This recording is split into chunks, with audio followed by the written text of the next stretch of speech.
नौ शहरों फेरोज में मेहराबपुर पुलिस ने 12 साल बच्चे पर दहशतगर्दी और सरकारी काम में मदाखलत का मुकदमा दर्ज कर लिया।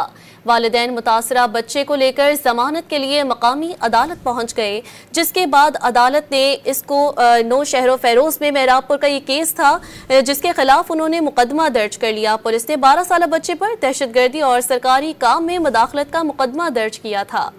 नौ शहरों फेरोज में मेहराबपुर पुलिस ने 12 साल बच्चे पर दहशतगर्दी और सरकारी काम में मदाखलत का मुकदमा दर्ज कर लिया। वालिदैन मुतासरा बच्चे को लेकर जमानत के लिए मकामी अदालत पहुंच गए, जिसके बाद अदालत ने इसको नौ शहरों फेरोज में मेहराबपुर का ये केस था जिसके खिलाफ उन्होंने मुकदमा दर्ज कर लिया। पुलिस ने 12 साल बच्चे पर दहशतगर्दी और सरकारी काम में मदाखलत का मुकदमा दर्ज किया था।